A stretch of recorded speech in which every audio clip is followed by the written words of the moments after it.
for the right time. So that whatever stresses, whatever issues, it should be the one responsible for that pregnancy taking care of them, not your parents. Are we together? Okay. So a woman should consider, I think I've already mentioned that one, ensuring that your body is healthy and you have the right body weight to make sure that you have the right environment for the baby to develop on. Okay. Need for a balanced diet prior to, need to be physically fit so that you are strong enough, your bodies are strong enough to be able to carry the pressures and stresses of pregnancy. The regular medical visits, I've mentioned that one already. Manage chronic conditions. If you have chronic conditions, make sure they have been managed prior to getting pregnant. These days, it's mandatory, for example, to have HIV testing when you are pregnant. When you go for antenatal visits, that one is a must because they would want to protect the next generation. If you have HIV/AIDS, they have found means and ways to ensure that you give birth to an HIV-free baby. It's possible. All you have to do is follow the processes and procedures that the medical people do provide. How is it possible to have an HIV-free baby from an HIV-positive mother? Yet we say they are connected. How is that possible?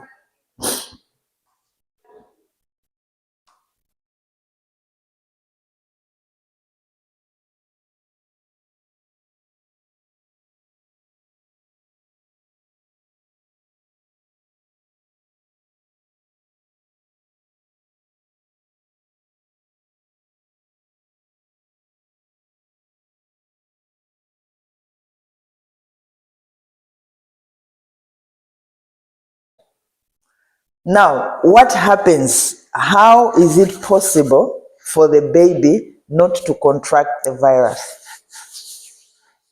Or maybe the simplest question would be, how does the baby get the food from the mother?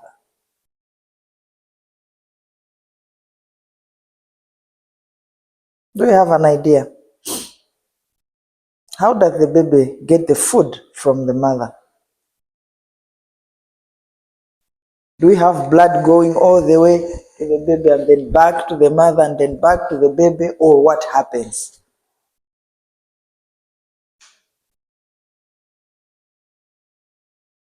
Okay, I'm not going to respond. That will be one of the questions in one of the exams.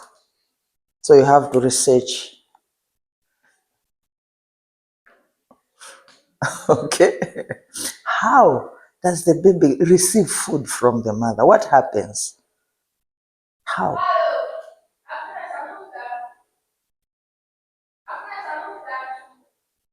Because that's the process that will give us a clue as to how we end up having an HIV-free baby from an HIV-positive mother. So we need to avoid use of harmful substances prior to pregnancy because they will have an effect on the developing child. You can either have miscarriages or you might end up having abnormalities. So you wouldn't want to get pregnant 3 months, you miscarry. You get pregnant 4 months, you miscarry. It becomes stressful. So to avoid, the best is avoid use of harmful substances prior to getting pregnant. Okay, we said life begins at conception, and conception is followed by a period of rapid growth and development. Okay, a period of rapid growth and soon as conception takes place, there is this rapid growth and development that already starts happening. It is known as the critical period. That's a period where you have rapid cell division and development of several important organs of the body. Okay? Unfortunately, it's a time when maybe you haven't yet discovered that you're pregnant. So the rapid growth and development has already started taking place. You are not yet sure, or you don't even know that you are pregnant yet. That's why we have to make sure prior to pregnancy, you are healthy enough. You have the right environment for this baby to grow in, because by the time you discover that you are pregnant, this critical period has already started happening. So if you are not healthy enough by that time, that means some abnormalities have already started happening by the time you discover that you are pregnant. Are we together? So we have to make sure we maintain a healthy body weight. Do you have girls who you drink in here? Girls who drink in here? Yes or no?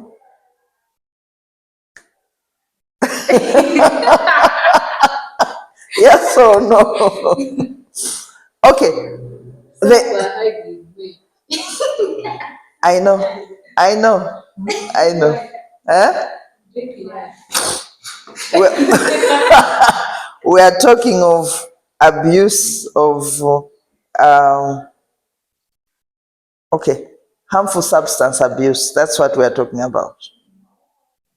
Okay. If you intend to one day be a mother, it's good and wise for you uponda chapakati. Are we together? Because this time it might be fine. You might enjoy and do whatever you want and stuff. But when one day you decide to settle down, all that is going to backfire on you. You have nobody to blame but yourself. Are we together? So let this information help us to do the right things. If you intend to one day be a mother, it's better to make a wise decision now. Otherwise, it will be too late by that time. Okay? Right. So nutrients are very important at this point in time during the critical period.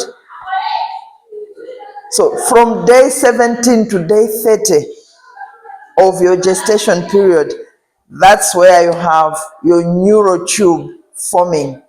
Neurotube is the pipe that forms, which later on the upper part develops into the brain and this other lower part develops into the spinal cord.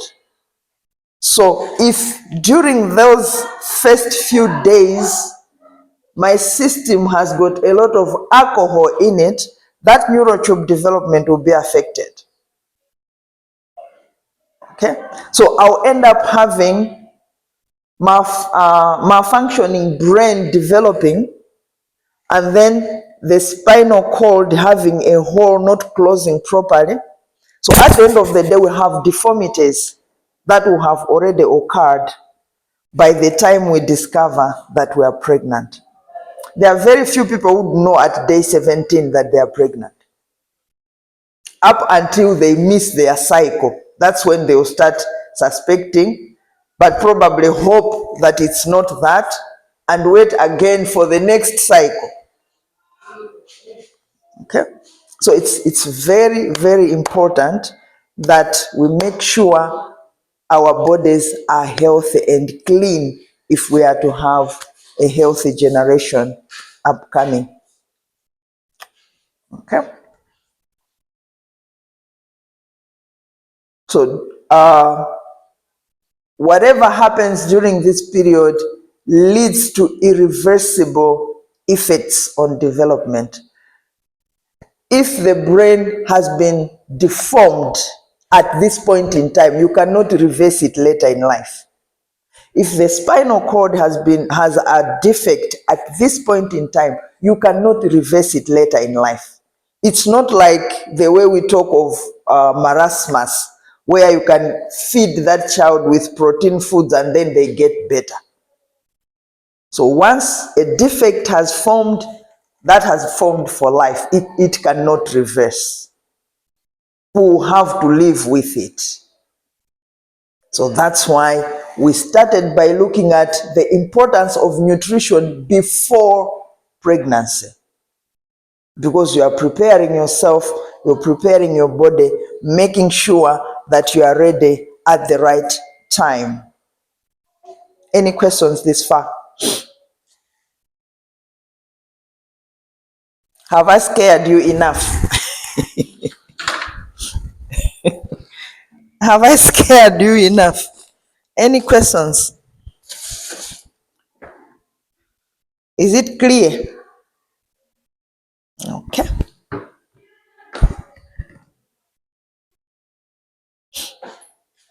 So like I said, the neurotube is the beginning structure of the brain and the spinal cord. Failure of the neurotube to close or develop normally leads to central nervous system disorders. When the neurotube successfully develops and closes, the brain and the spinal cord are going to develop normally. Okay? What are some of the body parts that are that develop earlier in life? The heart. What else? The brain. Yes. You were saying something. Okay. What else? The spinal cord. Yes. The legs, the limbs. Yes. I'm using the word limbs. That means I'm talking of both the legs and the hands. Anything else?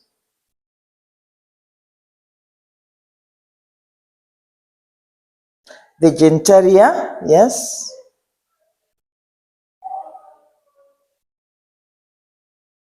The eyes. The nose. Okay. So at first it looks like a lamp kind of thing with all those appearing like dots. But at least you can tell this is where the eyes will be. This is where the legs are going to be. But it looks like a big lamp. Do I have a pen?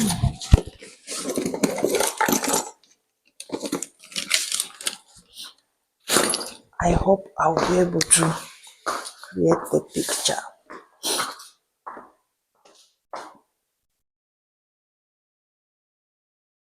Okay.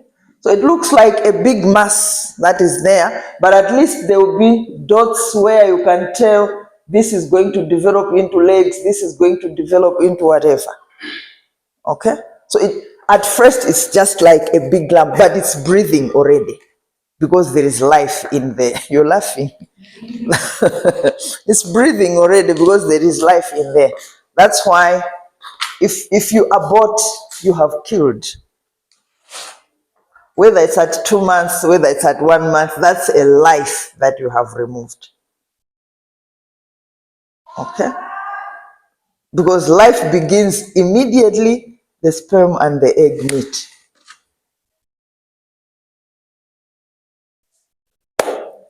Are we together?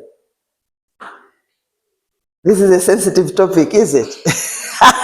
We are quiet. I hope we haven't aborted already. Okay, so we have the central nervous system developing, we have the heart, the eyes, the ears, the legs, the arms, the teeth. By this time, the teeth haven't appeared yet, but they have already developed in there. They are already developing the palate and everything. The kidneys, the liver, and all that. Okay? So the issues of neurotube, there is still a lot of research that is taking place because, like we said, nutrition is not a straight line. There are a lot of things that come into play, right? Let's always have that in mind. As nutritionists, we don't look at things as a straight line, because there are other factors that also come into play when it comes to growth and development. For example, if I come from a family where people suffer from asthma, that can have an effect on my life. Okay? So when I'm pregnant and I visit the antenatal clinic, they ask all those things. Do you have a history of blood pressure? Do you have a history of asthma? Because they would want to provide you with the right support. So they know if this person is asthmatic, we will have to be on the watch for 1, 2, 3 things to make sure she's healthy and the baby is healthy as well. If you have a history of blood pressure, they will also know how better to handle you to make sure you are healthy and the baby is healthy as well. Okay, so that's why we are saying it's not a straight line. There are other things that also come into play. Okay, so we have this dramatic change in a woman's body during pregnancy to support the developing baby. That's why, whether we like it or not, at some point it will show. We can hide for the first few months, but there will come a point in time when it will show. Because there will be a lot of changes happening on somebody's body. Some people become very light. Some people have pimples all over. So people react differently. Okay? But whatever the case, it will have to show that something is happening in this person's body. And there is an increase of blood volume to support the transportation of nutrients and all the other requirements from the mother to the baby, so that the baby grows normally. Okay, so the woman's joints become flexible in preparation for childbirth. Not flexible in the sense that you can bend them, but flexible in the sense that they become roomy, they create space for the baby to be able to come out at the right time. There is high concentration of estrogen hormone that leads to the swelling. Remember, I said there are a lot of metabolic changes that take place when a woman is pregnant. There are a lot of processes that are happening to support the growth and development of the baby, at the same time to ensure the woman is also healthy and strong. Okay, so there will be hormones being released. Some hormones will be released that will be preparing the woman for lactation or breastfeeding. There will be a lot of changes and a lot of things that happen. And sometimes, because of those stresses, some women, when pregnant, they become moody. They wake up, they don't want to talk to anybody. They wake up, they want everybody to have attention on them. So although there are times where others just take advantage of, it also happens. There are some who just take advantage of the situation to say, they will be saying, I'm doing this because I'm pregnant. Yet it's a planned thing. But there are others who it indeed happens that way. That's why the man has got to be emotionally prepared. Okay? Because somebody will say, wait till I get pregnant. You are going to buy this expensive juice for me one day. So the man will be up and down looking for that money to buy that juice. Not necessarily because it's a craving, but because you just want to take advantage of the situation. Okay.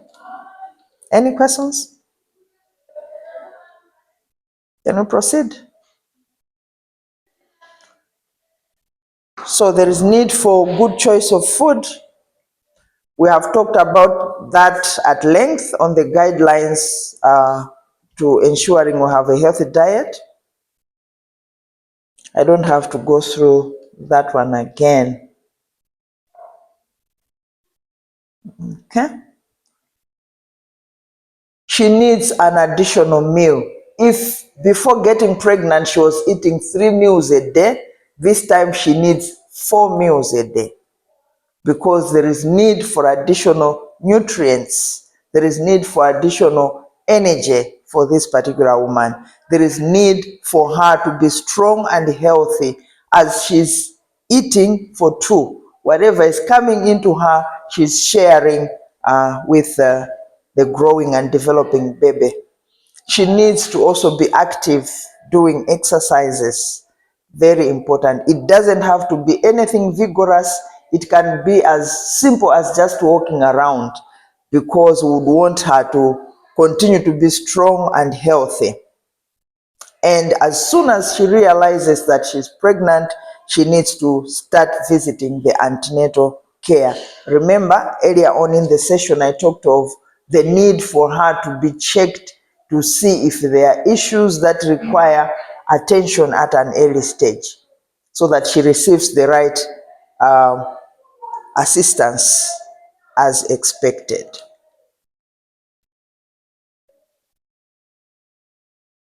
Okay. Now, I talked of some of the things that come as a package when someone is pregnant, issues of nausea. We know what nausea is. Do we know what nausea is? Explain. Your friends are shaking their heads. They don't know what nausea is. Did you hear what she said? Speak up. Okay. So it comes as a package, part of the package when someone is expecting. They will vomit when they don't expect, or when they don't want. They would love to eat. They want this food desperately, but they find themselves vomiting.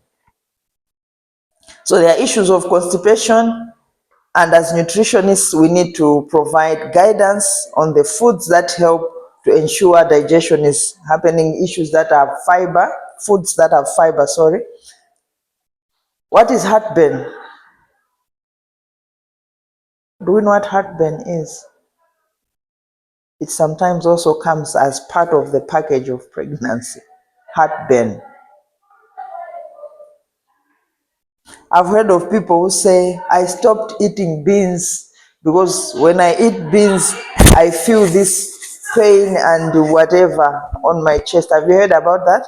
That's heartburn. Is it clear? Okay. So that also sometimes can be an issue to a woman who is pregnant. Sometimes they become sensitive to certain foods. A very nice meal is being cooked, they will smell it as if it's something different, and then they cannot eat it anymore. They just become so sensitive. They will tell you water is smelling. Does water have a smell? It doesn't. But they will tell you this water is smelling bad. Where is the smell in water? Okay, so they become overly sensitive to foods, to smells, to things, and all that needs to be put in check, because if we leave it open-ended as it is, as it were, this woman will be affected. Because if, for example, if she vomits the first 5 months of pregnancy every day, her health is going to be affected, the health of the baby is going to be affected. So there is need to make sure she's put in check. How can we help a woman who is vomiting? What advice can we give as a nutritionist? We have a relation who is vomiting. She's expecting, but she's vomiting almost everything that she eats. What advice can we give?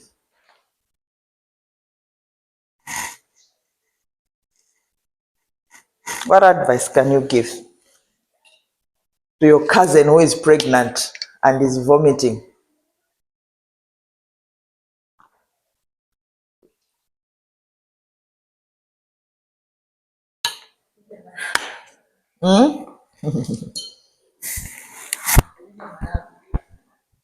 Okay.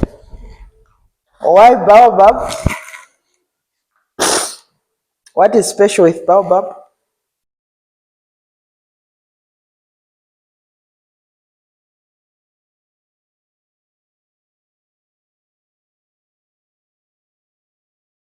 Okay. Other people get helped with that, yes.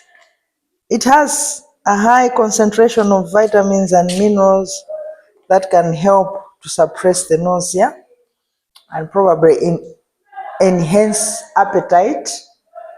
How else can we help this relation of ours who is vomiting almost everything that she takes?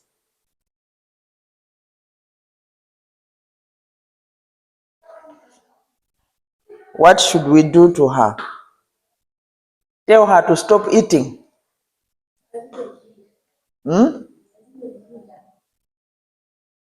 Why ginger?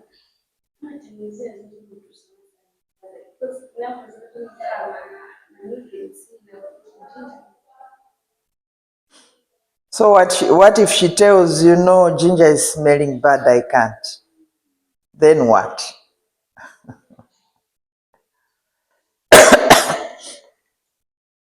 Okay? Baobab, ginger, what else should this woman do to make sure whatever the case she eats, at least something remains in her? Because we are concerned about her health, we are concerned about the health of the baby she's carrying.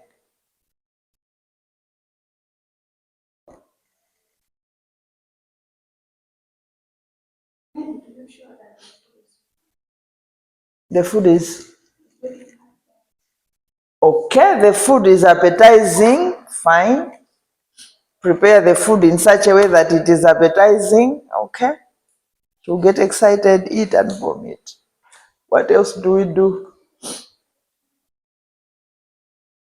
How can we help this person?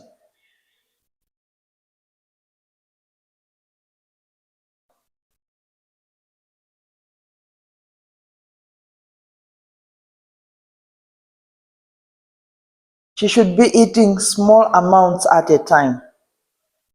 Small amounts at a time. For example, let's say instead of finishing 2 pieces of nsima, maybe eat a quarter of 1 piece at a time and allow that food to settle, rest for a while, maybe for an hour, and then eat another, so that she eats small portions of food at a time before she even thinks or starts feeling like vomiting. That food has settled down. Okay? She shouldn't eat to a point of feeling full, but at least eat a small portion. That portion gets settled. After some time, she eats something else. So she will be eating small portions but frequently, so that at least something remains in the body. Okay, that's one way, apart from the other things that our colleagues mentioned. When waking up in the morning, it should be a slow process. Don't just, I'm late and I'm rushing out. She will end up vomiting, throwing up. So you should do it slowly when rising up. And there should be cases where maybe eating dry bread, toasted bread, or you can even have chikondamol. Okay? Just after waking up in the morning to help suppress the nausea feeling. If possible, avoid foods that have got a strong smell, because most of the times, once the smell gets in and she doesn't like that smell, she'll throw up. Okay? All these things, that's why we said there is need to prepare before getting pregnant. Because if you don't get yourself prepared, this becomes an issue. Okay? So you eat foods that have a lot of fiber and you make sure you exercise. Drink plenty of water. When you have the need to help yourself, respond immediately. Don't suppress. You end up getting constipation. Okay? When you're eating, eat slowly. Don't be in a hurry so that your food settles in properly. Sit up when eating. Okay? So it helps a lot. Any questions on pre-pregnancy and pregnancy period.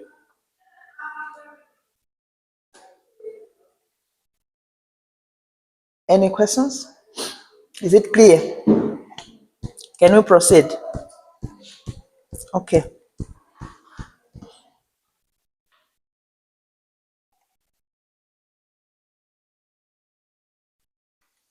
How long is a baby supposed to be exclusively breastfed? 6 months. That's the recommended. 6 months. So the first 6 months, the only food the baby is supposed to receive is breast milk. However, there are a lot of things that come as a barrier to ensuring this baby is exclusively breastfed for 6 months. What are some of these barriers? Things that can affect or prevent the woman from exclusively breastfeeding the baby.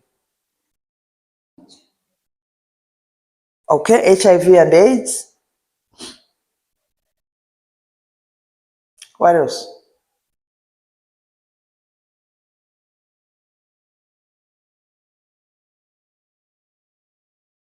What else can lead to a woman not exclusively breastfeeding?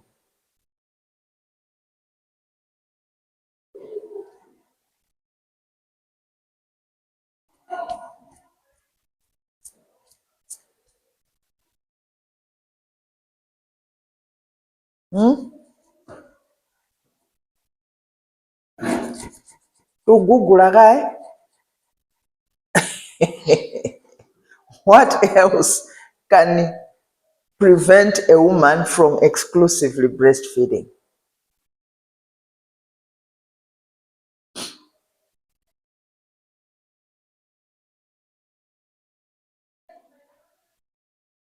Let's assume you've finished your degree, you've started working, and you have a baby. What will happen?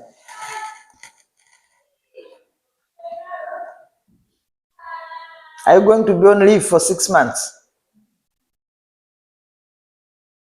So that's another barrier. Most of the working women will only exclusively breastfeed for a minimum of 3 to 4 months, because after that they have to go back to work. Then what happens? Of course, there are situations where others will express the milk. I hope you understand by expressing the milk. Hmm? Do we know what that means? Are we learning nutrition for the first time? Or we started in first year? It's for the first time. I wish I knew earlier. Okay, I thought you started in first year. So I thought I was just building on top of what you had already learned. Okay, we'll see what we can.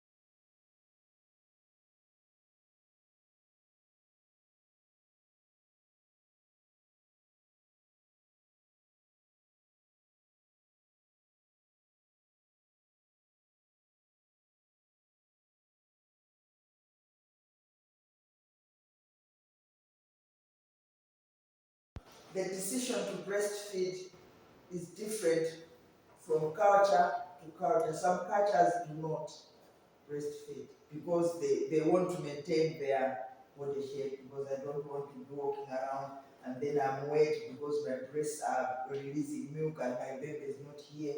Others will say, no, when I'm breastfeeding, what will happen is I'll get very big. I don't want to get very big, so there are different things. But there are most of the cultures they do breastfeed because that's the best food that the baby can get soon after they have been born. Okay, so we already talked of the 6 months recommended exclusive breastfeeding. Exclusive meaning the baby does not get anything else apart from breast milk, not even water, only breast milk for the first 6 months. Okay? And the baby is supposed to be put to the breast within the first 30 minutes of delivery. Once the baby is born, in less than 30 minutes, the baby should already be put to the mother's breast to suckle. So the first milk that the mother produces is called colostrum. It is yellowish in color, sometimes not as yellow, but thicker than the normal milk that comes out. It helps to boost the baby's immune system. So the initiation and duration of the breast milk is also different from place to place depending on a number of factors. For example, if the mother gives birth today and then dies 10 minutes later, this baby will not have the privilege of suckling, of having exclusive breast milk or having milk, right? Why? Because the mother is not there. So whatever the case, to maintain her life, they'll either be providing formula or they'll start giving porridge or whatever it is according to the medical advice. Or sometimes, maybe because of whatever reason, there are some women, they will give birth and then they have a complete mental breakdown for whatever reason. This woman can no longer breastfeed, doesn't want to see the baby, doesn't want to even touch the baby. You can't force them.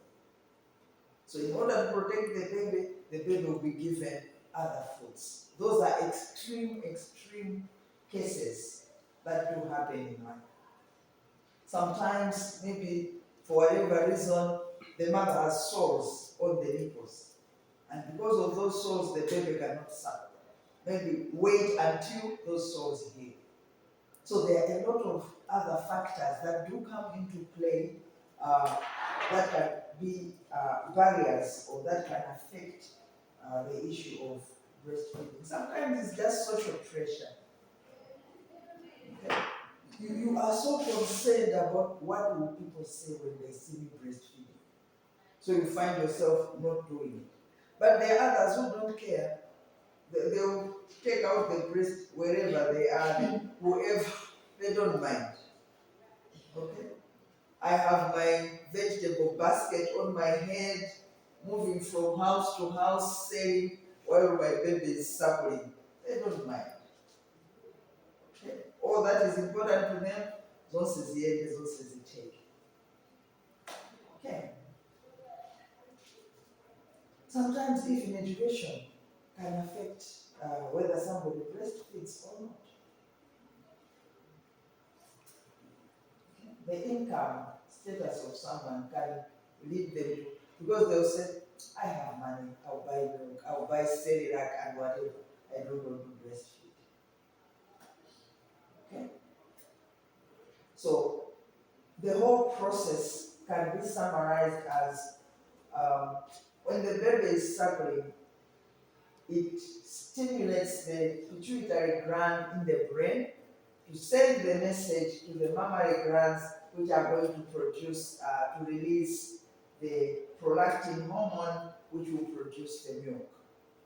Okay?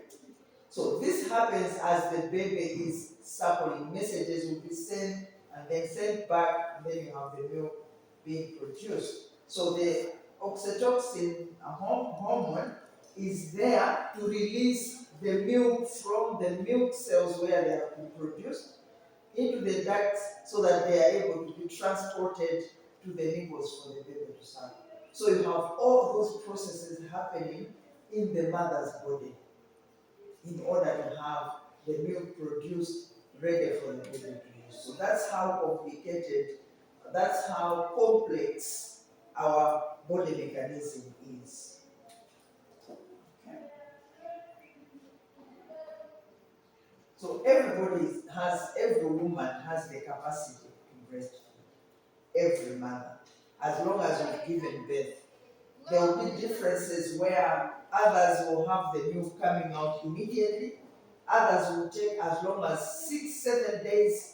The baby is suckling, but the milk hasn't started coming yet. But whatever happens at the end of the day, the milk will come out. Now, the challenge that comes in is when you start being anxious that the milk is not coming. And that anxiety will produce a counter hormone which will affect the production of the milk. So that's why at the hospital they will tell you just relax, it will work. Just relax, the milk will start coming. Because they don't want you to bring out the anxious hormone so that at the end of the day you counter the production of the milk. Are we good? So our bodies are very special. They can affect themselves in there, they can support each other in there to make sure the best outcomes come out at the end. So the woman can choose to breastfeed or not to breastfeed, but at the end of the day, we need to make sure we help this particular woman to ensure she breastfeeds her baby. So the amount of milk produced depends primarily on the baby's demand. The baby is supposed to feed on demand. Anytime the baby wants to breastfeed, breastfeed. If this particular baby wants you to sit there for an hour, sit there for an hour. Let the baby breastfeed for as long as they want you. Remember, the first 6 months they are only surviving on breast milk. So you cannot just breastfeed the child for 5 minutes and you think it's off. No.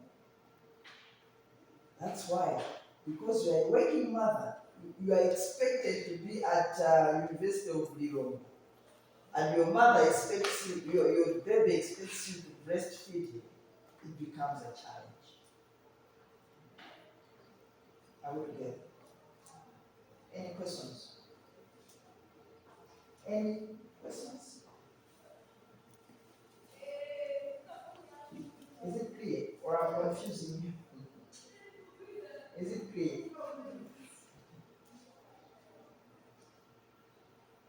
So women who breastfeed experience prolonged postpartum amenorrhea. Can somebody explain what that is? What is postpartum amenorrhea?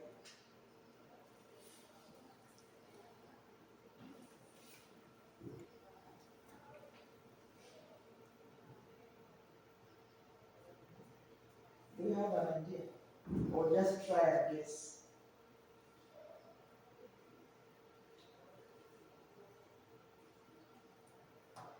Okay.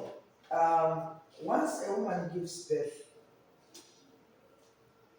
some women will take 3, 4, 5 days bleeding and then it goes.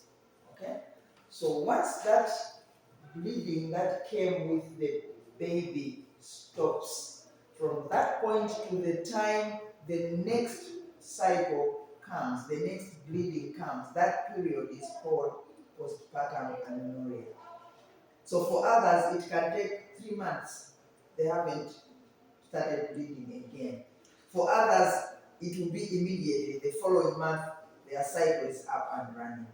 Others can go as far as 4, 6 months. It depends on the person's body and on other related factors. So that is what we call postpartum amenorrhea. Is it clear? You've given birth. After giving birth, there is a period of bleeding. When that period is done, from that period to the time you have your next menstrual cycle, that space is called postpartum amenorrhea. Some people have tried to use it as a contraceptive, but they find themselves pregnant. There are others, for whatever reason, due to their biological makeup, it works. But in most cases, people have found themselves pregnant within that postpartum amenorrhea space. Okay? Right. Now I want us to discuss the myths that surround breastfeeding. I hope you know what myths are. Right? Is that the right statement? The myths that surround or beliefs that are there, the things that people talk about in as far as breastfeeding is concerned. What are some of the things that are out there? They say that eating cassava and sweet rice leads to Eating cassava and soaked rice and helps in milk production. Anything else?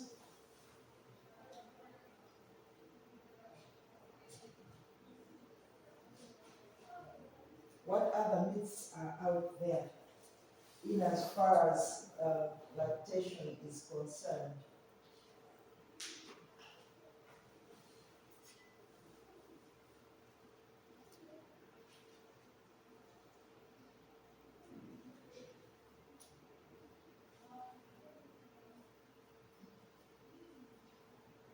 Anything else that we have heard of?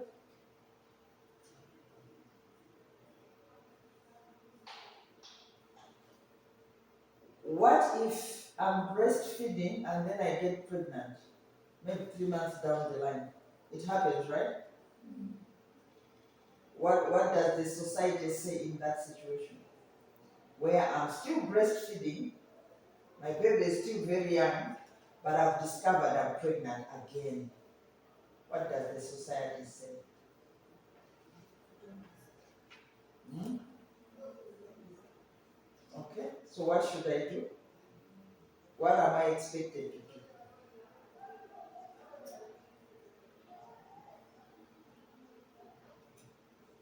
They'll say stop breastfeeding. Do you know why? Okay, so the belief is that because I am now pregnant, it means the milk has gone bad. It means the milk is now sour. This baby should not take that milk. But it's not true. It's just a belief out there. It's just a myth out there. It is not true. So you find people hiding this pregnancy for some time because they will want to still breastfeed their baby.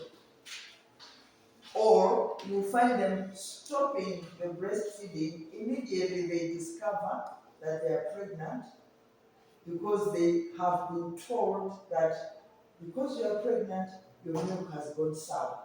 Don't feed your baby. But it's not true. The baby can still breastfeed for some time. The only challenge, excuse me, the only challenge this time is the mother has got to put up with two pressures. I hope you understand what I mean by two. The pregnancy comes with its own pressures.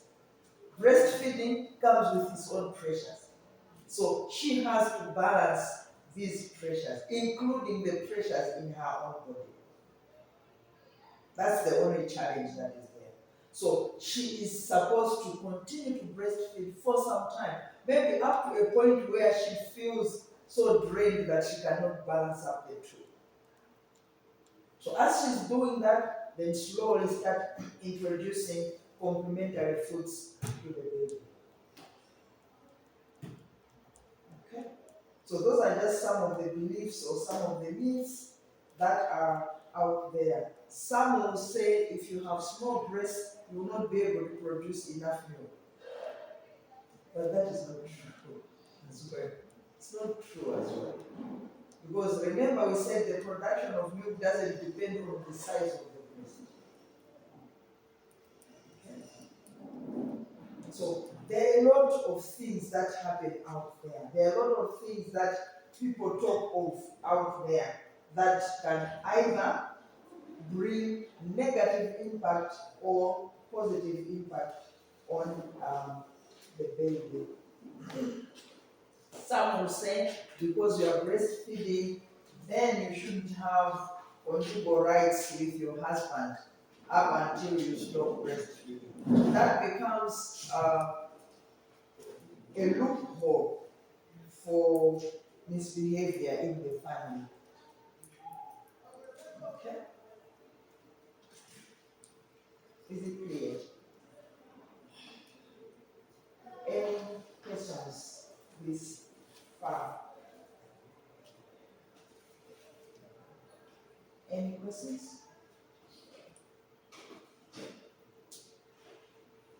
Have I given you too much information that you are failing to adjust? Any questions? Anything that you don't understand? Conjugal rights. What do you mean by conjugal rights? Anybody who understands that? You should not sleep with your spouse because you are breastfeeding. Oh, because I mean. Because if you do, then the baby is going to fall sick. That is not true.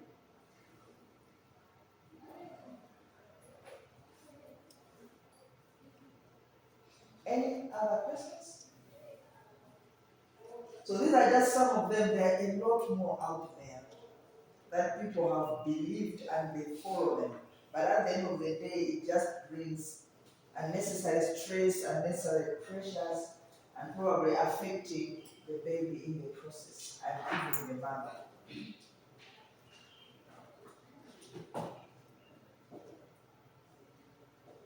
Okay. So we talked of the barriers earlier on. The working mother doesn't have enough time to exclusively breastfeed the baby. The issue of social pressure, social expectation, some of the myths that we just talked about, they also affect, they become barriers. Lack of information to prepare for breast milk is also an issue. Lack of information in order for you to prepare for breastfeeding is also an issue. The general health of the mother, I think I also explained that one at length. The death of the mother immediately after giving birth, that can also become a barrier. There are cases where when the mother dies upon giving birth and there is a relative who is breastfeeding, they can take in that baby and breastfeed as their own. It works. It's just a question of the families agreeing. So this one becomes a mother to this baby. Whether their own child is 3-4 months, they can still breastfeed this young one to help sustain that child's life to a certain level, and then complementary foods are provided. It happens. But it's an issue of I should accept because it means I'll be suffering 2 babies.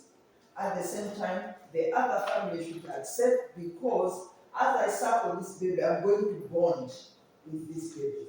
And this baby will look up to me as a mother. I will get it. So that's why we are saying the families have got to agree.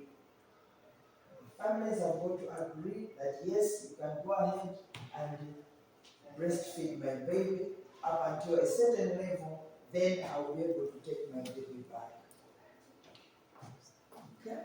Any questions this far?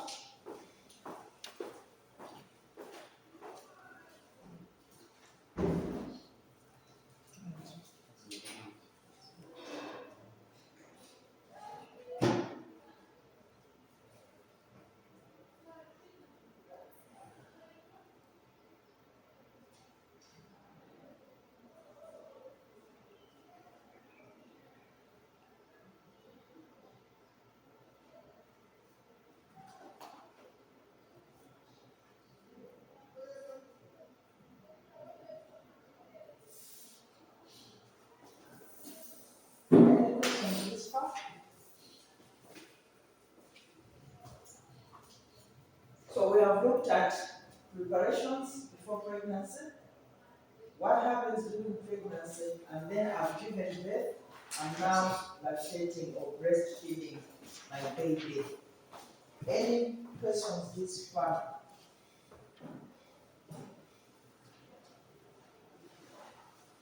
Today I'll have to go earlier. I have to go attend a funeral. The accident that happened in Kasumu, one of them is a relation of my husband. So, yeah, so funeral is this afternoon. My condolences. Thank you so much.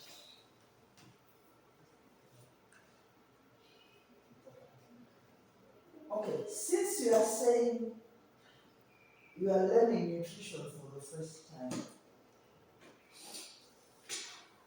I would encourage you to please, when I'm teaching, ask as many questions as possible. Or slow me down so that you understand. Because I'm following the course outline, my understanding was you already have the foundation, the background. That's why I was just coming in like that. Okay? So wherever necessary, slow me down so we move together. And I think I'll have to relook at the course outline and see some other things that I need to add in there so that you get at least the foundationals as well. Okay. Otherwise, I wish you a nice weekend.